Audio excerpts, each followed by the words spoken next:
Welcome to this conversation with the Morning Tea Marketing Missus, where we get together to offer valuable tips for business owners and sole traders to help improve online presence, communicate more effectively, build a better business, and get a whole lot of things out of it that'll help you in your life as well as your business. You can do things well and do things better, and maybe there's some tips you can take away. Your hosts, as usual, are Narelle Gaddy. Narelle is an accredited accessibility auditor. There's myself, Janine Vosper, and I help women in leadership roles to remove any limiting beliefs and achieve their goals. Kate Smith is our in-house graphic designer, and she works for service and experience-based businesses. And Jan Roesch has two businesses. She's BizConnect Web Designs and Over 50s Health. And Jan, we've been talking about planning and goal setting, or we haven't actually hit goal setting yet. I think that's what you're going to be talking about today. Jan, am I right? Yes, I will be covering goals.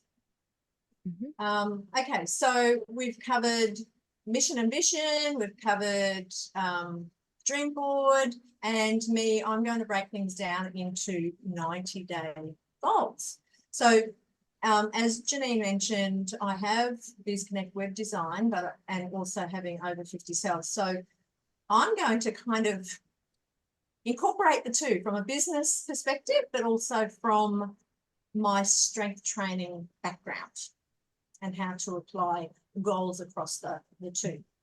So with both, it's very important to have a strategic approach when it comes to achieving your long-term success. So with both, you have to set your goals. You have to look at where you are now and what it is that you're wanting to achieve. And then the great thing is you get to break it down into smaller achievable goals. And if we look at 90 days, it kind of covers 3 months, and that takes us into a quarter of a year, and then each quarter we can reassess our goals and reset if we need to. And the great thing is it's not all set in concrete. It's drawn in sand, if for want of a better term, so that if you don't achieve those goals, all is not lost. You can just reset, unless of course you've not really put in the effort that you need to achieve those goals, and that's a whole other topic. So setting your clear goals, and there's an acronym SMART.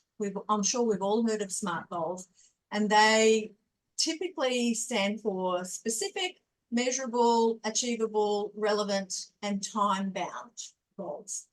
For me, with the strength training, my take on it is sustainable, measurable, achievable, having responsibility or taking responsibility for the goal, and having a time frame to work to. You'd be surprised how many people think just because they've got a trainer or a coach or a PT that it's the coach's responsibility for the person to stick to the goals. Couldn't be any further from the truth. Okay, so then you want to identify the key priorities of your goals, being able to break those down. And then I use what's called a Gantt chart. And so what we do is we look at, far overreaching, we look at our 5-year goals and then our 12-month goals. And that's then when the Gantt chart comes into play, breaking it down into the 90-day goals.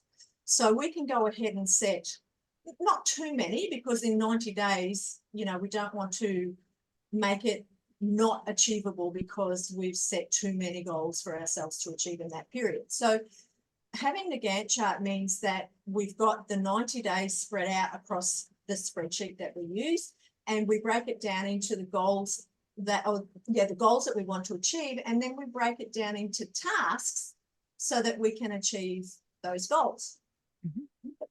Whether you call it a Gantt chart or not, but anyway, that's what we do. And so from there, when we've set our goals and put the tasks in the list for us to achieve those goals, we then look at the date across those 90 days and say, this is when we're going to work on this task, and this is when we're going to work on that task. And so we take it from the Gantt chart and then we schedule it into our calendar to actually get that task completed. Yeah, so it's nice and easily broken down that way. So then you also need to make sure that you're looking at milestones and also celebrating when you have achieved the goals that you've put. So it's not all just work. You need to, make it fun so that you've got that element of celebration along the way. Setting KPIs as well, even if it means just getting to work at 9 o'clock every morning can be a KPI.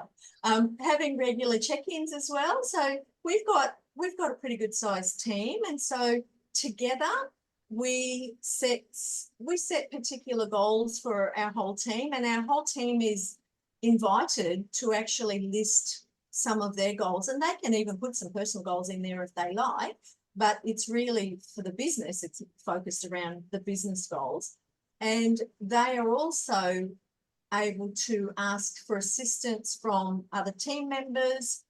Each week, part of that, we have a weekly team meeting, and so a section of that meeting is, are there any burnings, as in, are there any issues that anybody's going through that they need help with?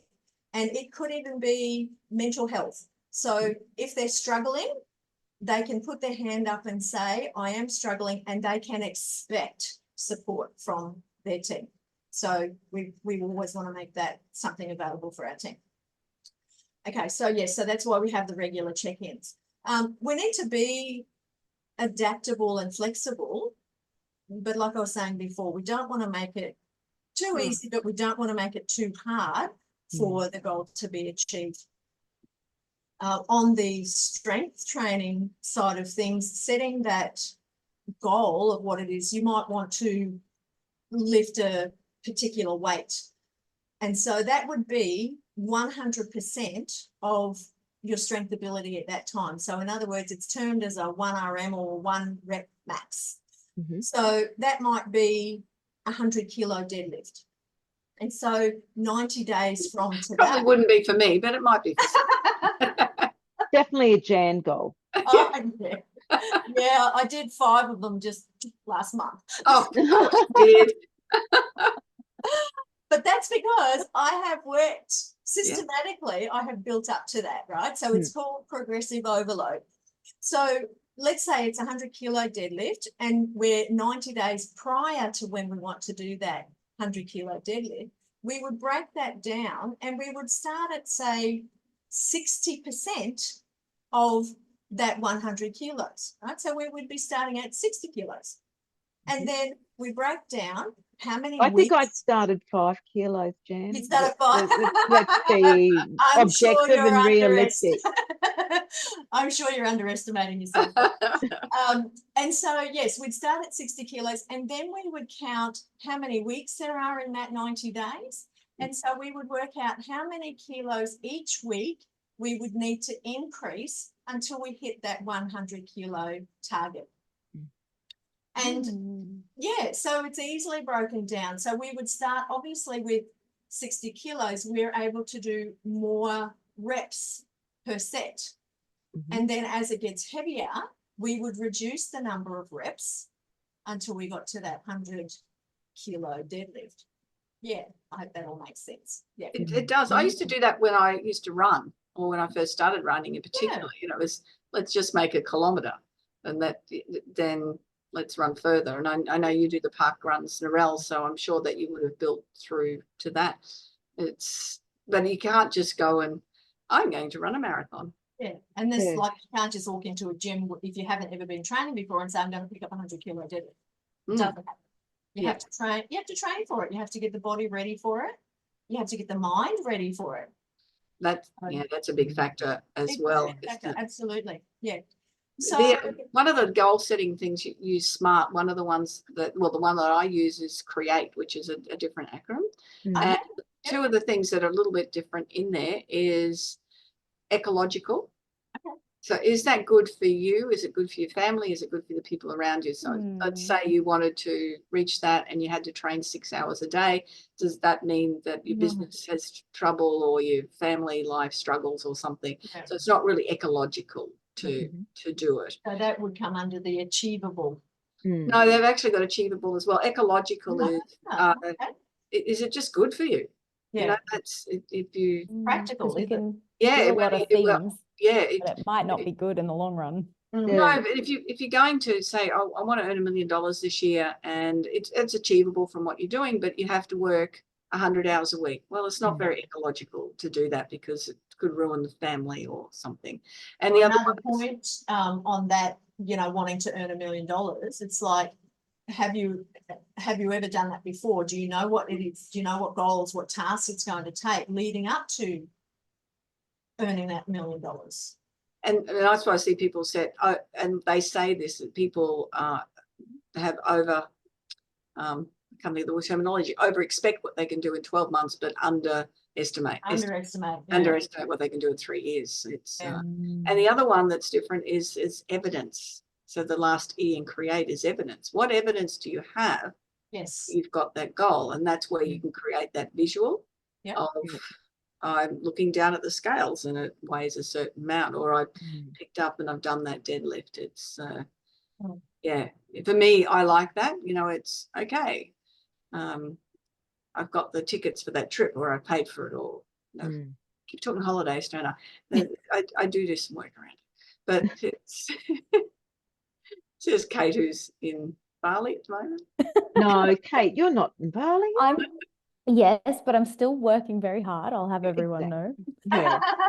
Kate's working very hard, and after this, she's going to sit down and do another vision board. She's sorted. Yes. Aren't you, Kate? Definitely. I do one every week. No, I don't. I do love the breakdown, Jan. I get my clients, my mastermind clients, to do exactly that. And it's achievable. It really makes things very achievable. As long as you don't list too many things you have to get done, because you got to get work done as well. Yeah, it can become too overwhelming. So if you don't, along the way, if you're not achieving tasks that you've set, it's like, oh, now I'm behind. I'm under pressure now. Yeah. So breaking down. So the takeaway here, breaking down 90-day goals into manageable steps fosters a more organized and achievable approach to your long-term success. It allows you to stay focused. You can adapt to changing conditions, and you can continually move forward. So with strength training, the adaptation could be if you got sick or you have an injury or something like that, you can adapt by working around that injury. You don't necessarily have to stop what you're doing. Contrary to some doctors' belief is that you should stop your strength training. Well, you don't need to. You can find out what the issue is and then work around it by strengthening the area around the injury. Yeah. But you can always continue to move forward in business, in strength, in life. That's it. That's great. I love it. Any other comments, Narelle or Kate? I actually think Jan's got that one word, or well, 2 words, moving forward, because that's what Jan, and like with the mission, the vision board, and now Jan with the goals, it's really what it's all about, isn't it? It's moving forward. It's planning. It is, and it's all part of the most important part of doing business is putting all these plans in place. Kate, anything that you want to add before we finish? No, I'm just soaking it all up. I've written smart and create in my notebook, and I'll be doing that later. Thank you, ladies. And when you come home, you can come to the gym with me, Kate. Yeah, I'll get to that 100 kilo deadlift. Well done. Yeah, that's great. Thank you, Jan. And that's another conversation with the Morning Tea Marketing Missus, as we're hitting the whole planning, goal setting month with a whole lot of ideas. If you've missed the 2 previous ones on goal setting, go and find them on the YouTube channel. Please comment, say hi. We'd love to know, get your feedback. And if you want to know more about the 4 of us, you can read it in the show notes. Have a fabulous day, week, month, and we look forward to you listening to the next episode. Bye-bye for now. Bye-bye. Bye.